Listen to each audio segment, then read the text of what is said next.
on drug policy. My name is Melissa Fults. I'm the Drug Policy Education Group. Actually, there are some things on here that I like, but there are some things that are critically wrong. As far as making it a felony when you do wrong, I have no problem with that. In the past, especially back in 2012, we literally saw other groups that had paid canvassers that would stand outside the door and would sign each other's petitions. There was one guy that signed it 36 times. We turned them in and nothing was ever done. I have a problem with the fact that many of them do break the law deliberately to get the money. And we've worked very, very hard in our petitioning to try to make sure petitioners do right. So I have no problem with that part. What I do have a problem with is it needs to be more clear. What happens is many times people want to sign a petition but they don't bother to register to vote. We have no way of knowing if they are truly registered voters or not. We just have to take their word. So when we find one that's not correct, we're penalized if more than 2 people sign it on one page and they're not registered voters. The whole page can get thrown out, so the other 8 who were registered voters get their name thrown out and their voice is not heard. So I have a problem with the fact that they throw out the entire page if there's more than 20% that's not correct.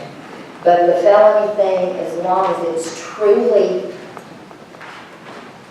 purposely wrong, I have no problem with that. What I do have a problem with that is a critical problem is the part where it says that the Election Commission gets it at the end. I have no problem with the Election Commission taking care of it. Whether it's the Attorney General or the Election Commission, I have no problem. The problem I have is it says at the time of filing petitions.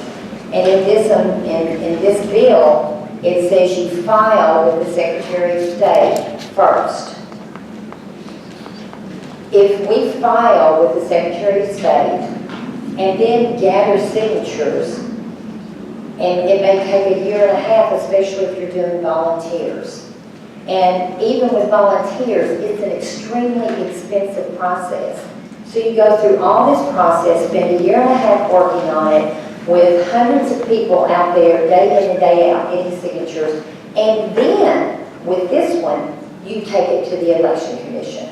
So you've done all of this work, done as hard as you can and try to do everything right. And at the end, the Election Commission can say, oh no, we don't like your wording. It's done. You're out. There's no chances to correct anything that they feel is wrong. There's no chances to do anything to correct it. So people that have been out there and working for over a year and spent anywhere from $50,000 to $200,000, even as volunteers, have done it for nothing because we don't get to know if it will be sufficient to go on the ballot as far as the wording until it's all done. That's the only problem I have with this, is if the Election Commission can see it first.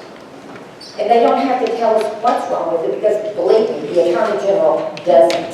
They just say it's law. That's her stand.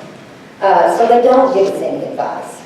And I'm okay with them not giving us any advice. The problem is they get to determine this at the end. And what if it's something that they don't like?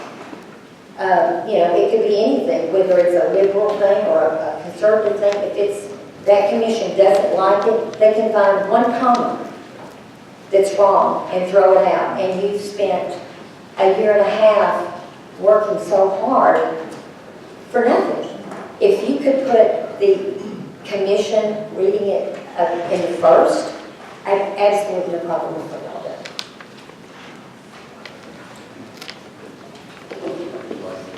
Thank you, Mayor.